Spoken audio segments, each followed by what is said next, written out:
오늘 평화를 구하는 기도를 잠깐 메시지를 전하고 나머지 시간을 기도를 하겠습니다. 우리가 정말 기도해야 될 제목이고 또 우리 안에도 필요한 제목이기도 하고 제가 좀 절실한 마음이 있어서 지금 우리 한국 사회와 한국 교계를 바라보는 절실한 마음을 오늘 기도하시는 분들하고 다 나눌 수는 없지만 아무튼 조금 흔적이라도 자락이라도 남기고 갈 테니 여러분들께서 늘 생각하실 때마다 기도해 주셔야 됩니다. 에베소서 2장 16절 17절만 발표를 했지만 짧은 시간이라 사실은 2장 13절부터 해서 이런 얘기가 있어요. 이제는 전에 멀리 있던 너희가 그리스도 예수 안에서 그리스도의 피로 가까워졌다. 그는 우리의 화평이신지라 둘로 하나를 만드사 중간에 막힌 담을 하셨다. 또 자기 안에 한 세 사람을 지어 화평하게 하셨다. 16절에 오늘 한 몸으로 하나님과 화목하게 하려 하심이라. 원수된 것을 십자가로 소멸하시고 너에게 평안을 전하게 하셨다.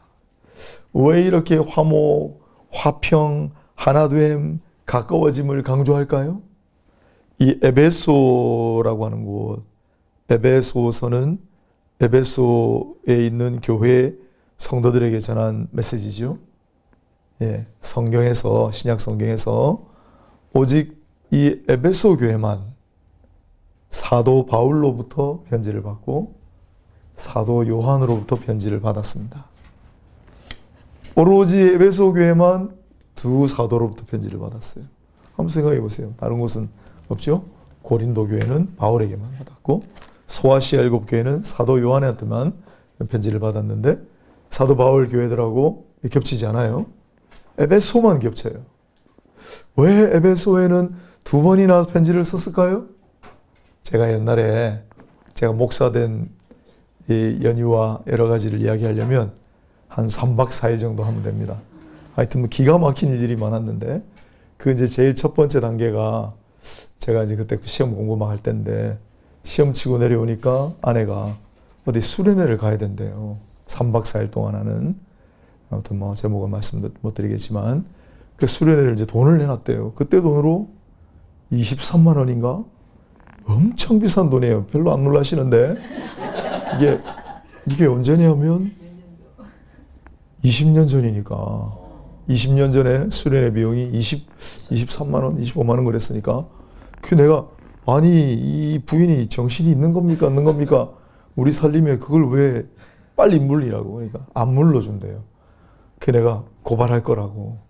안 물러주는 게 어딨냐고. 내가 법 전공자인데 그게 안 된대 이거는 교계라. 그래가지고 내가 그럼 따지러 가겠다. 그래가지고 싸질머주는 백을 메고 수련회 간 거잖아요. 갔더니 다 뺏기고 시계도 다 뺏기고 막 시계도 없고 막 못 쳐다보게 하고 그런 수련회였어요. 하여튼 처음에 막 이것들 뭐 하나 보자 하고 끝나고 나면 내가 담당자 물어가지고 돈 받으려고 갔는데 첫날 이렇게 보는데 찬양을 너무 뜨겁게 하셔가지고 찬양으로 내가 마음이 좀 녹아내렸어요. 그래서 막 그 찬양을 듣고 은혜 받으면 안 되는데 막 버티고 혼자서 막 이러고 있다가 설교하면 막 그러고 쳐다보고 막 하여튼 그랬습니다. 3박 4일 동안. 그래 결국 이제 다 마치고 내려왔죠. 그랬더니 또 본부에서 소감문을 간증문을 적어가지고 내려요. 내가 좀 이상했어요. 내가 거기서 가장 은혜를 많이 받고 눈물을 펑펑 흘리고 한 사람이 아닌데 시간마다 막 째려보고 막 이랬는데 날 보고 간증문을 왜 날 보고 간증문을 적으라 할게요? 끝까지 이 인간은 안 된 것 같아가지고 마지막까지 어떻게든지 본부에서 해보려고 간증문이라도 적게 하면 조금 더 은혜 받지 않을까. 내가 그걸 몰랐잖아요 그때. 여러분들 왜 에베소 교회에 편지를 2개를 보냈을까요? 제일 문제가 많은 교회라 그래요. 제일 많이 싸우고 사도 바울의 편지 갖고 안 되니까 사도 요한까지 편지를 보냈잖아요. 그러니까 여기 둘로 하나 되라, 화평하라, 둘 사이 막힌 담을 허물어라, 세 사람으로 화평하라, 화목하라, 온갖 구절들이 얼마나 싸우고 찢고 볶고 했으면 이 에베소 교회가 그랬을까. 그래서 에베소 교회를 통해 하나님께서 그리스도의 보혈로 중간에 막힌 담을 허무시고 하나 되게 하시고 화평하게 하시고 화목하게 하시는 역사를 우리에게 보여주신다. 네. 그 얘기를 이제 오늘 하려고 합니다. 조금 제가 간증을 했으니까 제 평생에 제 인생의 기도를 꼽으라 그러면 제가 몇 개를 꼽을 수 있어요. 오늘 이 기도는 큰 A 말고 조그마한 소문자 A-로 내가 하나 끼워드릴게요. 제 인생의 기도는, 첫 번째 기도는, 다음 길어질 것 같은데 빨리빨리 하겠습니다. 더 궁금하면 나중에 또 물어보세요. 제 인생의 첫 번째 기도는 제 이제 아내가 유산을 많이 했어요. 많이 유산했어요. 하이라 씨보다 더 많이 했어요. 하여튼 복잡한데, 그래서 나는 이제 포기하려고, 근데 마지막으로 아내가 자기는 아기를 위해서 기도를 많이 하는데 딱 보니까 나는 별로 안 하는 것 같대요. 나는 그때 무늬만 크리스찬이었어요. 그래서 당신이 마지막으로 한 번만 기도해보고 그래도 안 되면 포기하겠대요. 그나 기도한다. 아니, 누가 사랑하는 아내와 뱃속에 있는 아기를 위해 기도 안 하는 사람이 누가 있어요, 그죠? 그래도 무슨 기도를 원하냐 그랬더니 새벽 기도를 일단 나오라. 제가 새벽 2시에 일 마칠 때인데 새벽 기도를 나오라. 또 금요 기도에 참석하라. 수요 예배도 기도회니까 참석하고, 조금 있으면 부흥회가 열리니까 부흥회도 처음 시작부터 마지막 집회까지 다 참석하고. 그래가지고 이제 그거를 했어요. 하고 아기가 또 생겨가지고 계속했죠. 새벽 기도 정말 2시에 마쳐요. 2시에 일하고 5시거든요. 우리 그때 새벽 기도가 100만% 새벽 기도가 잤습니다. 우리 부목사님 와가지고, 집사님, 그때 집사였어요. 집사님, 제발 코만 골지 마세요.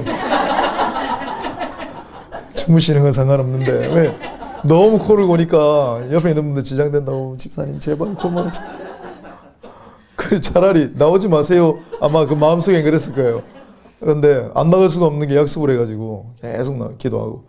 그래가 아무튼 아이가 이제 우린 중간에 세긴 잘 서는데 유산을 많이 해가지고 중간에 이제 7개월, 8개월 지나고 이제 막 희망이 보이잖아요. 그때부터 막 이제 급해져가지고 이제 앞으로 만약에 아기만 낳으면 시키는 대로 다 할게요. 막 그러고 막 기도했어요.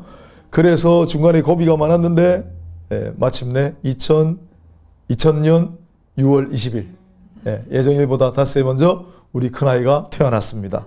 할렐루야. 그래가지고 이게 이제 너무 감사하고 했는데, 그 이제 어떻게 알았는지 이 인간들이 성가대 테너 자리가 빈다고 성가대 테너를 하래요. 내가 시키는 대로 다 한다고 약속했잖아요. 그래서 내가 약속한 건 지키거든요. 성가대 테너 했죠. 낮에 모이는데 다 여성분들인데 차 운전하고 좀 할 전도대 총무가 없대요. 내가 좀 시간이 좀 자유로웠거든요. 전도대 총무했죠. 특별 새벽 기도회를 하는데 우리 교회가 그 대전에 저쪽인데 대덕단 연구단지 카이스트 있는 데 있죠. 거기서 오시는 분들이 있는 거예요. 아니, 그 멀리서 이 교회를 뭐하러 오냐고. 특세를 하는데 오겠다는 거예요. 근데 거기 갈 사람이 없다는 거예요. 홍 집사님 특세 새벽 기도 차량 거기 운전 좀 해. 카이스트 같이 안 할래. 잠도 못 자고. 아무튼 시킨 대로 다 했는데 나중에 이제 조금 지나니까 이런 생각이 드는 거예요. 그때 우리 아내가 안 된다고 해가지고 침도 맞았거든요. 용한 침쟁이가 있다고 그래가지고, 또 우리 좀 잘 아는 분이 아주 뛰어난 한의사 선생님 계신데 거기 약을 한번 먹으라 그래서 약도 지어 먹었어요. 그냥 가만 생각하니까 침도 맞고 약도 먹어서 이게 합력하여서 아이를 낳은 거지 뭘 기도해가지고 하나님이 다 하셨겠나 생각이 드는 거예요. 그래 이제 막 꾀를 부리고 하다가 하나를 더 주시면 내가 진짜 인정하겠다. 그리고 이제 둘째가 또 생겼고, 둘째는 아무런 문제 없이 제가 간증할 게 많은데, 첫째는 또 아내께서 그분께서 이런 아이가 되게 해주십시오 하고 기도문을 쓰래요. 100개를 쓰래요. 30몇 개 적고 아무리 해도 쓸 게 없어. 내 지금도 가지고 있어요. 50개 썼나 그런데 아무튼 너무나 놀라운 건 거기 써진 대로 그대로 다 됐다는 거. 야, 근데 둘째는 뭐 될 대로 되라야. 이거는 뭐 어차피 하나 있으니까 하나님 뭐 더 물어주시면 알아서 하시고 안 적었어. 근데 둘째가 무사히 태어났어요. 아무 문제 없이. 물론 태어날 때 막 애기 누르고 이제 좀 난산이었지만, 그런데 둘째는 도무지 걷잡을 수 없는 성격을 가진 도저히 예측이 되지 않는, 그리고 우리 큰애는 참 막 애살도 많고 막 걱정도 많고 막 하면은 근심하고 하는데 우리 둘째는 아무 걱정이 없어. 얘가 내가 보러보고 있으면 마음이 편해. 하여튼 그래가지고 그게 제 인생의 첫 번째 기도예요. 그렇게 기도를 해서 하나님께서 아기를 주셨기 때문에 내 기적이라고 인정하는 것이 내가 둘째를 주셨기 때문에 인정하는 게 아니라 그 뒤에 또 하나 더 생겼어요. 근데 그것도 실패했어요. 병원에 갔어요. 갔더니 그때 그 의사 선생님이 여자 선생님인데 그때 처음으로 얘기를 하시는 거예요. 부인이 난소 쪽에 문제가 있어가지고 착상은 되는데 아기가 자라지 못할 거다. 집에 좀 아기 가지기가 좀 힘드시다. 그래도 내가 눈을 똑바로 쳐다보면서 무슨 소리냐, 나 둘이나 있는데. 그랬더니 그 여자 선생님이 반색을 하면서 하시는 말씀이 혹시 종교를 가지고 계시네요. 그렇다. 그랬더니 믿는 신에게 감사하셔야 될 것 같다고. 의학적으로 기적입니다. 그리고 의사 선생님이 얘기를 하니까 기적인 줄 알아요. 그게 제 첫 번째 인생 기도입니다. 근데 하나님이 특별한 고난을 주신 분들에게 특별한 위로를 주신다고 지난번에 했는데 처음 듣는 것처럼 아멘을 하시니 우리 정국장님 참. 네. 아무튼 지난번에도 와서 얘기했어요. 그래서 그 뒤에 몰랐는데 제가 이제 신학교 가게 된 것도 막 여러 가지 우여곡절이 있는데 그 제 두 번째 인생 기도. 이거 시간 너무 없는데. 아무튼 그 뒤로 이제 신학교를 가고 목회자가 됐는데 몰랐어요, 처음에는. 근데 그냥 안타까운 마음에 결혼한 지 10년 됐다는 우리 교사 부부가 있어가지고 아기가 없다 그러길래 선생님들 다 모아놓고 10년 됐는데 아기가 없답니다. 우리 기도합시다. 그러니까 분위기가 좀 이상해요. 그동안 10년 동안 얼마나 많이 기도했겠어요. 10년 동안 안 된 거야. 그러니까 여기는 이분들은 그 얘기 꺼내는 게 금기어예요, 금기어. 너무 아기를 좋아하니까 교사를 하는 거예요. 아기들 교사를. 근데 절대 아무도 이 부부엔 그 얘기를 안 꺼내. 10년 동안 안 됐기 때문에. 나는 이제 맞고 아무것도 모르니까. 아기 없다니까. 그래서 기도합시다요. 막 혼자서 막 아기가 생겼잖아요. 걔가 태어나가지고 대학교 가고 아마 지금 결혼했을걸요. 그게 첫 번째였어요. 그때도 몰랐어요. 근데 그 뒤로도 계속 좀 아기 없는 가정들 보면 마음이 아프잖아요. 실패했다 그러면 마음이 아프잖아요. 막 시험관 하는데 안 된다 그러면 마음이 아프잖아요. 그래 내가 같이 기도해 줬거든요. 한 명도 아기를 못 가진 커플이 없습니다. 한 개 딱 빼고. 부정교회 지금 부목사님 부부를 기도를 해드렸는데 그때 실패했어요. 대리라고 생각합니다. 그래서 은사라고 한다면 아기를 갖게 하시는 은사를. 제가 아니고 하나님께서 기도를 들어주셔서 혹시 이 가운데 우리 가정의 며느리나 아들이 아기를 못 낳고 고민하고 계신다면 저한테 얘기하세요. 제가 같이 기도해 드릴게요. 예? 제가 하겠습니다. 누구? 제 아들 며느리 결혼 몇 년 차? 10년. 몇 살이에요 지금 위에? 지금 48. 8. 며느리는? 3살 차이니까. 45. 그때 그 10년 차 커플 교사 부부하고 나이가 비슷합니다. 기도하겠습니다. 그게 제 인생의 첫 번째 기도. 두 번째는 신학교 가는 기도인데 그때는 이제 한 명이 죽어가고 있어가지고 부산대 중환자실 응급실 앞에 제가 기도할 때인데 그 얘기하자면 끝이 없으니까 그래서 그때는 뭔 기도를 했냐면 얘가 이제 죽어가요. 사고가 나가지고 내 가족 때문에 얘가 죽으면 큰일 나. 피해자가 죽으면. 그래서 이제 그 앞에서 살려달라고 기도를 했죠. 그랬더니 그날 새벽에 3일째 되는 새벽에 제 마음속에 저는 그런 건 잘 안 믿어요. 제 마음속에 그 아이를 그렇게 살리고 싶느냐는 마음이 있는 거예요. 그렇다. 그랬더니 살려줄 테니 이제는 내가 생명의 주인인 걸 인정할래? 라는 마음을 주시는 거예요. 내 스스로 마음먹는 건 아니잖아요. 그 제가 아이들 둘을 기적으로 놓고 그 뒤로 은혜를 살았지만 여전히 망설이고 있던 게 있었어요. 그때 소명을 받았는데. 그래서 생명의 주인인지 인정할래? 그래서 인정하겠습니다. 일단 살려만 주십시오. 그 다음이 나는 사실은 너를 위해서도 내 생명을 바쳐서 너를 살렸어. 만약에 이 아이를 내가 살려주면 넌 날 위해 뭘 줄래? 너의 목숨을 내게 주겠느냐? 그런 마음이 있는 거예요. 그게 내가 혼자서 물어보고 내가 혼자서 답할 대화는 아니잖아요. 제가 목숨을 드리겠습니다. 그래서 그날 밤에 제가 죽었어요. 공식적으로. 그리고 새벽이 됐는데 걔가 깨어났어요. 죽어가던 애가 살아났어요. 발로 걸어서 퇴원했습니다. 나중에. 똑같은 기도 시간에 그 아이 엄마 원래 크로이페츠 그러니까 꼽주병을 앓는 친구였거든요. 합병증 와가지고 별거 아니었는데 그 몸이 좀 연약하기 때문에 합병증이 와가지고 사경을 헤매던 그런 상태였는데 그 이제 부모님 어머님이 혼자 계신데 불쌍한 내 새끼. 예. 여러분 아마 다 잘 아시겠지만은 자식 중에 누가 제일 눈에 밟히냐? 아픈 애가 눈에 제일 밟혀요. 그건 뭐 어쩔 수가 없는 거예요. 이 어머니는 시장에 장사하시는 분인데 평생 이 아이 때문에 죄책감에 이 아이 때문에 마음 아파하다가 죽어간다니까. 어떻게 방법이 없다니까 병원에서는. 그래서 나보고 내려오라 하거든요. 내가 가니까 그 형이 막 내 멱살 잡고 어떡할 거냐고 막 그랬었는데 아무튼 이제 누군가가 아이를 살리고 싶으면 교회 가서 기도를 하라 했대요. 그래 어머니가 아무것도 몰라요. 그날 내가 기도하는 시간에 똑같이 새벽에 가가지고 기도하신 거예요. 그 성령 체험을 하세요 그날. 아무튼 뭐 그러면 외국자 그때 아이가 살았어요. 그래서 제가 그날 고백한 대로 제 목숨을 주님께 드렸습니다. 그래서 신학교를 가게 돼요. 신학교 수업 시간에 나하고 똑같은 절차를 밟은 사람이 있더라고요. 그 내가 너무 감격해서 눈물 흘렸어요. 종교개혁자 존 칼빈이었습니다. 주여 내 심장을 주님께 드립니다. 지금 당장 드리겠습니다. 내가 그랬거든 새벽에. 그래서 이제 신학을 가게 되고 목사가 됐습니다. 제 인생 두 번째 기도. 빨리 지금 테이프를 감지만 한참 해야 되는 얘기인데 별별 이야기가 많은데 아무튼 두 번째 인생의 기도. 세 번째는 교회를 개척을 하게 돼요. 그것도 뭐 전혀 그런 생각이 없었는데 나는 부산에 내려오고 싶은 만큼이 이만큼도 없었습니다.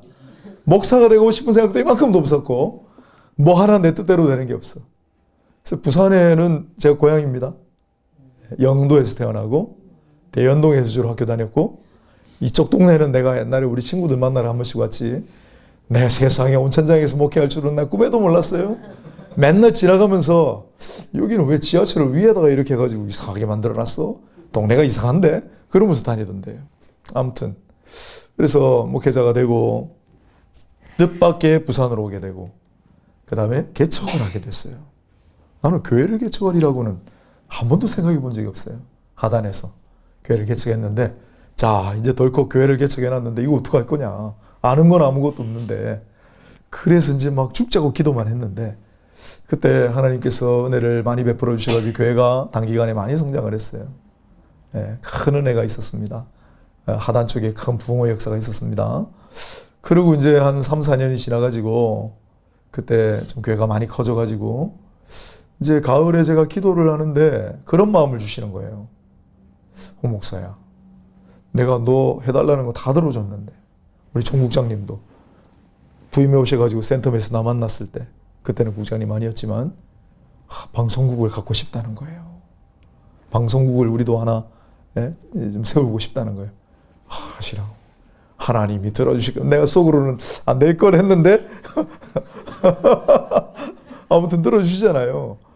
야, 홍 목사야, 너 해달라는 거 다 들어줬는데 이번에는 뭘 위해서 기도하려고 그러냐. 그때 제가 이제 금식 기도를 좀 작정을 하고 40일 금식 기도를 작정을 하고 시작을 하는데 그런 마음을 주셔가지고 이번에는 교회의 부흥 뭐 그런 게 아니라 또 심지어 나라의 안녕과 평화 그런 것도 아니고 오직 주님만을 위하여 내가 한번 이 기도 시간을 드리겠습니다. 그렇게 작정을 하고 금식 기도를 시작했어요. 물론 그때 이제 개척하고 뭐 초재경 조금 이제 교육자들이 있긴 있었지만 제가 거의 다 할 때라 다 금식하면 죽을 것 같아가지고 가만 생각하니까 또 빨리 하나님 곁으로 가는 걸 하나님 원하시지 않는 것 같아요. 그래서 아침에 토마토 주스만 마셨어요. 아내가 열심히 해줘가지고 설탕 같은 거 안 넣고 하여튼 뭐 당근 토마토 주스만 한 잔씩 마시고 했는데 20일 내가 기억으로는 21일인데 제 아내는 19일이라고 해서 아내가 맞을 겁니다. 무조건 아내가 옳습니다. 제가 목사님들 만나면 늘 하고 다니는데 어제도 많이 했어요. 저희 목사님들 만나가지고 아내 시키는 대로 하면 된다. 사모님이 시키는 대로 하면 된다. 장로님들도 몇 분 계셨는데 권사님 부님들 시키시는 대로 하면 나 행복해집니다. 아무튼 19일이라고 하니까 19일로 하겠습니다.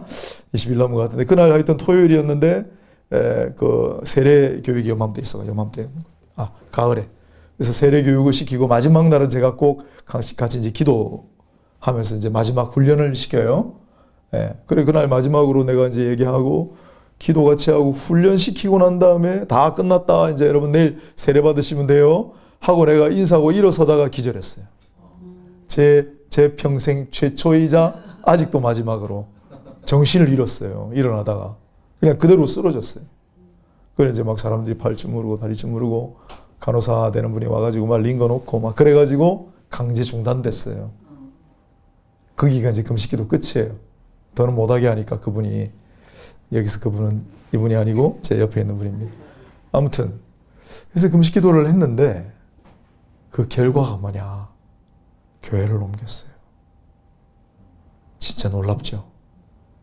그러니까 이게 우리 사람의 뜻, 우리가 목표하는 추구하는 가치, 기도의 제목 있지만 뜻밖의 기도를 하면 반전의 결과가 나올 때가 많아요. 저는 그 교회를 옮길 거라고는 상상도 해본 적이 없습니다. 근데 그 금식 기도를 기화로 점점 상황이 되더니 그 이듬해 5월에 결국 옮기게 됐어요. 제 인생의 세 번째 기도였습니다. 그리고 이제 네 번째는 우리 교회가 재개발 들어가가지고 재건축을 하게 됐어요. 감사하게. 원래는 기간이 14개월, 15개월 계획이었는데 그렇게 크진 않으니까. 그런데 이제 재개발 들어가고 뭐 업체가 중간에 바뀌고 뭐 법적 분쟁이 붙고 40개월 만에 완공했어요. 40개월 동안 광야 생활을 했습니다. 중간에 임시거처를 2번 바꾸고 아무튼 근데 뭐 고생을 많이 했는데 나중에 입당하고 나니까 고생보다는 너무 기쁘고 감사한 거예요. 와, 하나님 너무 고맙습니다. 너무 감사합니다. 그래 이제 11월에 입당했는데 입당 겸 헌당 예배를 드렸습니다. 별로 안 좋아해 주시네. 네? 입당 겸 헌당 예배를 드렸다는 말은 잘 모르세요? 빚이 없다는 뜻이에요. 헌당 예배는 빚을 다 갚아야 헌당 예배를 하거든요. 우리 빚이 없어요. 너무 감사하죠. 그래서 입당하고 헌당 예배 드리고 해가 바뀌었잖아요. 1월 달에. 그래서 내가 기도를 하는데 하나님 너무 감사한데 저는 뭘 드릴까요? 이전에 이미 목숨을 바쳤기 때문에 더 드릴 건 없는데 뭘 드릴까요? 그랬더니 마음속으로 약속이나 지켜라. 그런 마음을 주시는 거예요. 무슨 약속을 제가 안 지킨 게 있냐면 개척교회 할 때 철야 기도를 하겠다고 마음으로 서원을 했는데 못했어요. 저는 금식 기도보다 철야 기도가 더 어려웠어요. 왜냐하면 아이들이 자라기 때문에 애들 막 학교 학원도 데려다 주고 밤에 12시에 오는데 애들 막 깨있고 그래야 되잖아요. 그 애들 다 버리고 가정을 완전히 그거는 이제 뭐 완전히 나 몰라라는 거거든요. 철야 기도는. 그건 못 하겠더라고요. 그래서 오랜 세월이 지났는데 그런 마음을 주시는 거예요. 야, 너 이제 애들 둘 다 지금 이제 타지로 공부하러 갔고, 너 이제 할 수 있잖아. 약속이나 지켜. 그런 마음을 주셔가지고, 철야 기도를 시작했어요. 1월 달에. 40일 작정해가지고. 철야 기도 해보셨어요? 진짜 힘들어요. 난 내 개인적으로 금식 기도보다 더 힘든 것 같아. 한 10시나 11시쯤 교회 가요. 가가지고 강대상 위에 올라가서 방석 같은 거 하나 펴놓고 앉아서 기도해요. 한 3시나 4시까지 해요. 그리고 이제 1시간 정도는 강대상에 내려와가지고 기대고 쉬는데 100% 자요. 자다가 번쩍 떠가지고 새벽 기도를 인도해야 되잖아요. 새벽 기도 끝나고 나면 집에 가가지고 잠시 이제 가족들 얼굴 보고 아침에 또 회의하러 나와야 되니까 진짜 힘들어요. 근데 작년 겨울에 추웠어요. 이제 우리 예배당을 지어놓으니까 2층에 중예배실이 있는데 그거 따뜻해요. 네, 포근해요. 이거보다 좀 큰데. 또 우리 여전도사님이 담임 목사님 기도한다고 늦게까지 히터를 틀어놔가지고 10시나 11시 가도 따뜻해요. 할만하더라고요. 그래서 이거 할만한데 40일 잘하겠는데 했는데 한 일주일 하다가 아내한테 가서 그 얘기를 했더니 목사님, 이사야 58장에 있습니다. 하나님이 기뻐하시는 기도는 스스로를 괴롭게 하고 하나님이 연락하시는 기도인데 그렇게 변해가지고 기도를 하시면 되겠습니까? 본당으로 올라가세요. 그래서 본당으로 올라갔는데 진짜 추워요. 본당은 또 좀 커야죠. 막 쓸쓸하고 막 너무 추워서 기도가 안 돼. 그래서 막 본당에서 기도할 때는 빨리 시간 안 가나 그거밖에 생각이 안 나요. 근데 밑에 아래층에서 기도할 때는 놀라운 역사가 많았습니다. 시간이 너무 많은데 기도하는데 뒤에 막 철문이거든요. 저는 철문. 기도하고 있는데 문이 슉 열려요. 바람소리 슉. 아, 우리 부목사 중에 한 사람이 그래도 담임 목사님 차례 기도한다고 의리로 왔겠구나 생각하고 가만히 있는데 인기척이 없어. 돌아보니까 아무도 없어. 또 한참 기도하는데 슉 또 열려요. 아, 권사님 중에 한 분이 오셨나 보다. 보니까 아무도 없어요. 그리고 기도하는데 환상을 봤어. 제가 그런 건 잘 안 보는데 사람들이 막 가는 거예요, 어디로.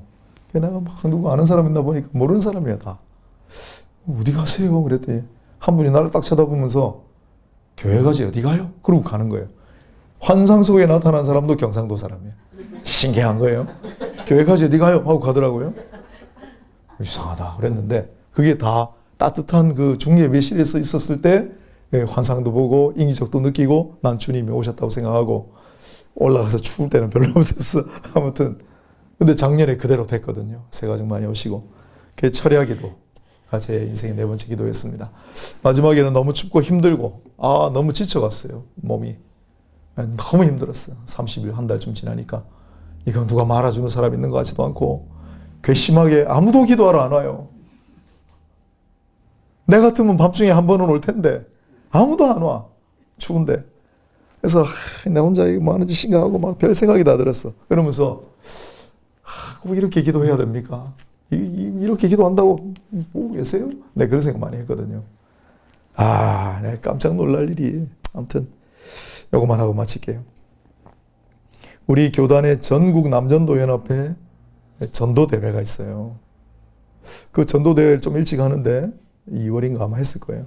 전도대회 강사로 나를 좀 와달래요. 고맙다. 아무튼 외국자한테 가기로 했는데 좀 헌금을 해야 되거든요. 강사로 가려면. 난 돈 없다. 그랬더니 내가 순서가 처음이었는데 제일 마지막 강의로 나를 바꿔놓고 그래도 오래요. 마지막 강의는 아침 9시 언양이라는 데서 했는데 충북 저기 새벽기도 마치고 바로 갔잖아요. 9시 강의를 하고 10시인가 10시 반에 폐회 예배를 하면 전도대회가 끝나는 거예요.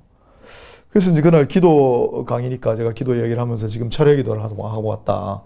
왜 하게 됐냐면 여차저차해서 하게 됐는데 사실은 철야 기도를 하게 된 이유는 그때 개척을 했을 때 이 개척 사례들을 막 조사를 하고 찾아보니까 한 목사님이 교회를 개척하고 1000일 철야 기도를 하신 분이 있어요. 와, 내가 그때 도전받았거든요. 1000일 철야 기도?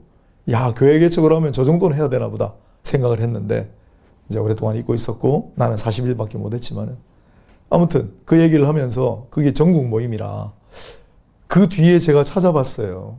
그분을 추적을 해가지고 교회가 엄청 큰 교회가 됐더라고요.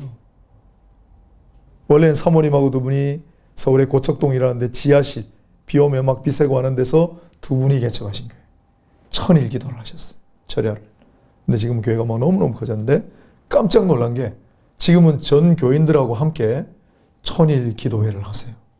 지금도 32차인가 33차인가. 와, 대단한 분이야. 하여튼 동아교회예요. 동아교회. 우리 교단 동아교회. 그래서 여기 혹시 동아교회에서 오신 분 있습니까? 내가 그 동아교회 목사님 때문에 기도를 하게 됐다고. 별반 기대를 안 했는데 제일 앞에 앉은 정장을 입으신 분이 손을 이렇게 드는 거예요. 뉘시지요. 내가 동아교회 담임 목사요. 그분이 고척동에서 사모님하고 1000일 철야기도 하고 교회를 시작하신 그분이 앉아있는 거예요. 깜짝 놀랐어요. 이런 일이 있을 수가 있습니까? 이야, 나중에 좀 만나가지고 목사님 요즘도 철야하십니까? 요새는 자기 혼자 안 하고 이어서 릴레이로 교인들이 이어서 한다고.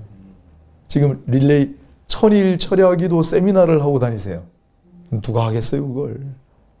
그래서 제가 너무 놀랬고 그때 이렇게 손들면서 나요 하시던 모습을 보면서 제가 무슨 느낌을 받았냐면 제가 그렇게 얘기를 했거든요. 마지막에는 너무 힘들어가지고 보고 계세요? 듣고 있어요?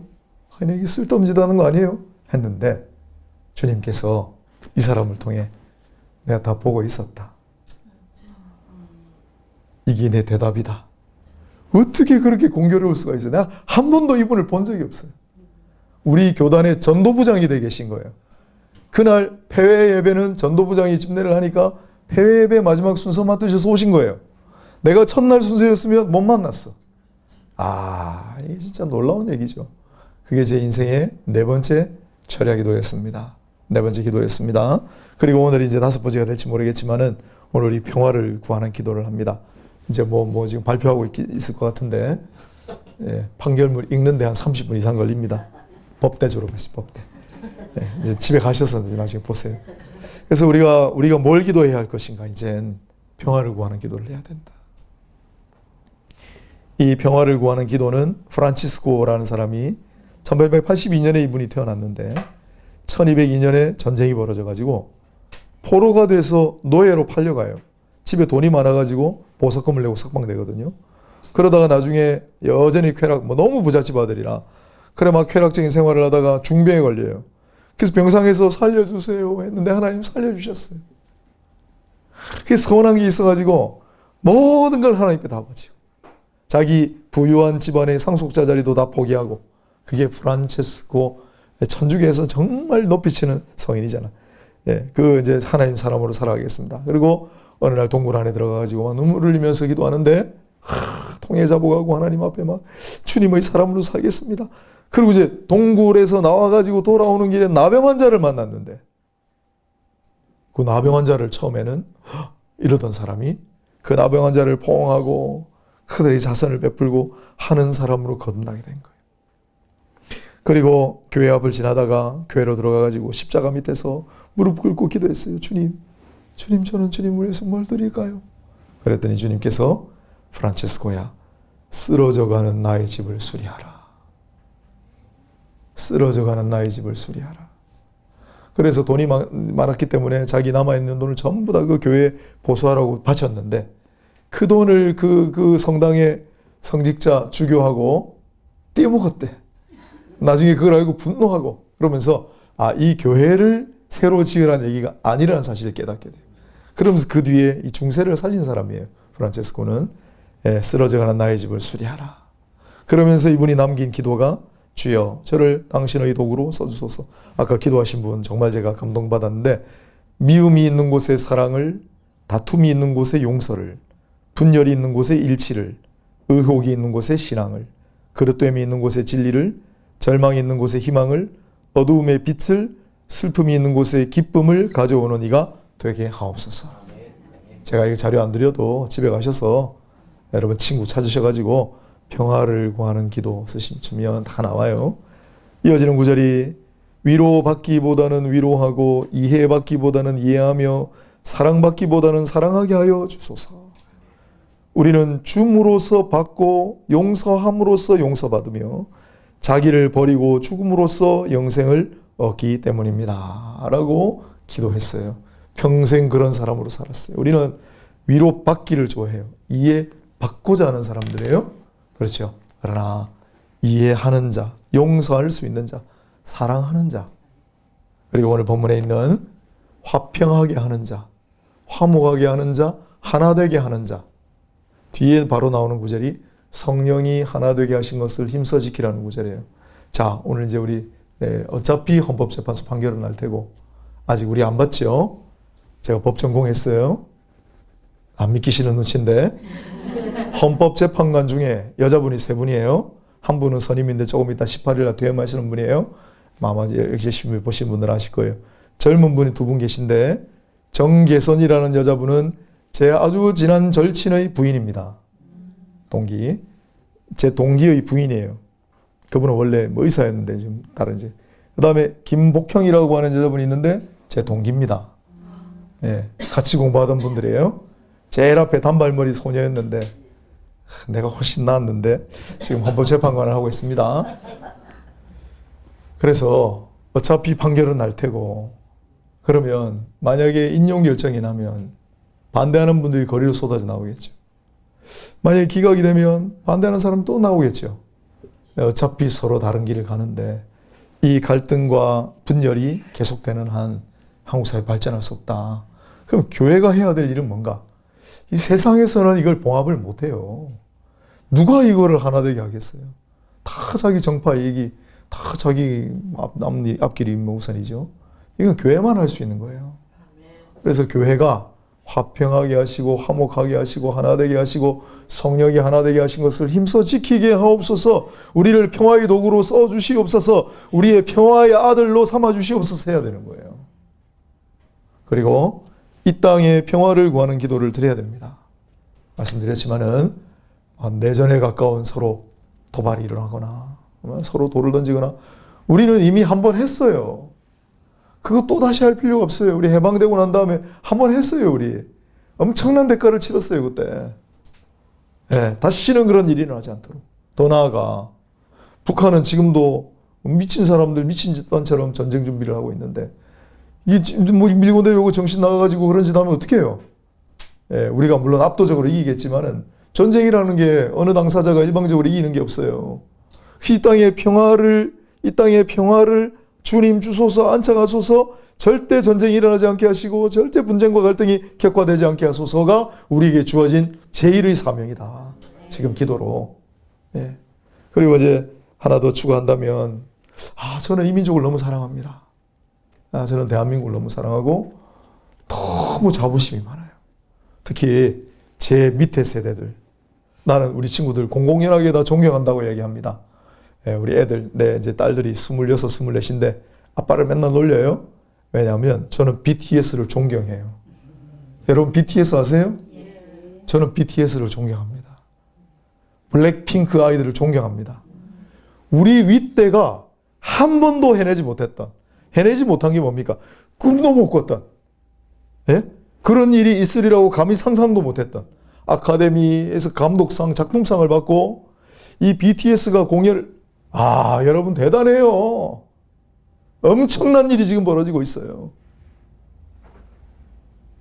우리 6.25 전쟁 끝나고 난 다음에 우리 경제 수준이 미안합니다만은 늘 말할 때마다 아프리카의 에티오피아보다 못했습니다. 근데 지금 아프리카 에티오피아는 우리 6.25 전쟁 도와준 나라잖아요.